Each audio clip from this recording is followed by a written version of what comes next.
आज विश्वविद्यालय भीमराव अंबेडकर में प्रोफेसर शिक्षक केंद्रीय हिंदी संस्थान के भारतीय भाषाओं का उत्सव मनाया गया। आदरणीय प्रोफेसर शहजार साहब ने कहा, मुझे यहाँ पर आमंत्रित किया गया है। उन्होंने कहा, मैं वाराणसी से हूँ, वहाँ पर एक समागम चल रहा है। इसकी पृष्ठभूमि को तैयार करने वाले राष्ट्रीय जम्मू कश्यप शास्त्री जी हैं, वहाँ पर बहुत बड़ी जिम्मेदारी निभा रहे हैं। महाकवि संस्कृति को याद करते हुए सभी को बनारस से बहुत कुछ मिला। रचनाओं के माध्यम से जो पांडुचेरी में जो कविताएं हैं, विशेषकर जैसे आप में तो सर मुख जी को ले, ऐसा लगता है कि जो हिंदी में महाकवियों ने कहा, उन्होंने कहा इसे हम पूरे भारतवर्ष में बना रहे हैं पूरे उत्साह के साथ। द नेशन न्यूज के लिए आगरा से अमित लालवानी की रिपोर्ट। एक अच्छा अवसर था भारतीय भाषाओं का उत्सव जो मनाया जा रहा है संपूर्ण भारतवर्ष में। उसी क्रम में मुझे भी आदरणीय प्रोफेसर श्रीधर साहब ने आज आमंत्रित किया यहाँ पर अपनी बात रखने को, अभिमत रखने को। मैं चूंकि वाराणसी से हूँ, काशी से हूँ, इस समय वहाँ तमिल समागम मनाया जा रहा है और जिसकी पृष्ठभूमि को तैयार करने वाले और राष्ट्रीय संयोजक पद्मश्री डॉक्टर जम्मू कश्यप शास्त्री जी हैं।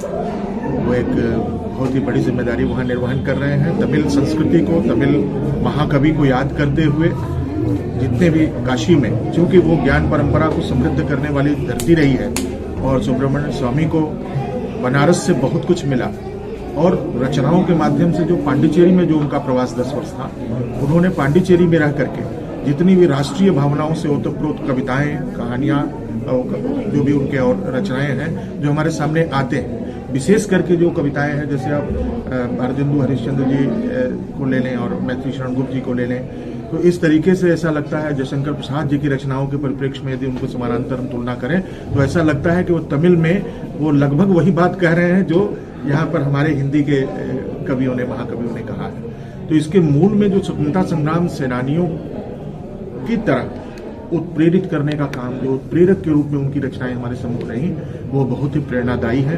कदाचित इसी को दृष्टिगत रखते हुए भारत सरकार ने पूरे भारतवर्ष में इसको आज हम मना रहे हैं पूरे ही उत्साह के साथ कि उनके योगदान को हम आज जो है तमिल भाषा के एक बड़े प्रसिद्ध कवि हुए हैं, उनका नाम है सुब्रमण्य भारती।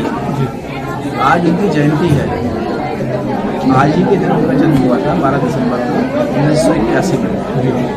उनकी जन्म जयंती को भारतीय भाषा उत्सव के रूप में मनाने के लिए शिक्षा मंत्रालय से निर्देश जारी हुए हैं। दरअसल सुब्रमण्य भारती जी तमिल भाषा के कवि थे और उन्होंने विशेष रूप से स्वाधीनता संग्राम को केंद्र में रखकर कविताएं लिखी। बहुत अल्पायु आपने प्राप्त करी, 39 वर्ष की अल्पायु में आपका निधन हो गया था।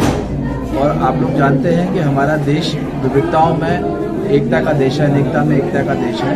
कश्मीर से लेकर कन्याकुमारी तक हमारे तमाम संप्रदाय, भाषा, बोलियाँ, आचार विचार, व्यवहार, संस्कृतियाँ हैं, लेकिन मूल रूप में हमारी जो भारतीयता है, जो हमको जोड़े रखती है, उसी आशय से और उसी को केंद्र में रखकर, क्योंकि भाषाएं विविध हैं, अनेक हैं, तो तमिल के कवि सुब्रमण्य भारती जी को आधार बनाकर या उनको केंद्र में रखकर एक निर्णय हुआ था कि हम पूरे भारत में एक भाषाओं का उत्सव मनाएंगे। तो आज भारतीय भाषा उत्सव के रूप में ये आयोजन किया गया है, जिसमें हमारे मुख्य अतिथि नारायण राजू साहब हैं तमिलनाडु केंद्रीय विश्वविद्यालय से। वो हाइब्रिड मोड में ऑनलाइन उपस्थित रहे थे और मुख्य वक्ता के रूप में प्रोफेसर उमापति दीक्षित साहब जो साथ में बैठे हुए हैं मेरे, आपने मुख्य वक्ता के रूप में अपना उद्बोधन दिया था। कुलपति मैडम हमारी आई थी अभी अपना संबोधन देके। देश और दुनिया की तमाम छोटी बड़ी खबरों के साथ जुड़े रहने के लिए देखते रहिए द नेशन न्यूज।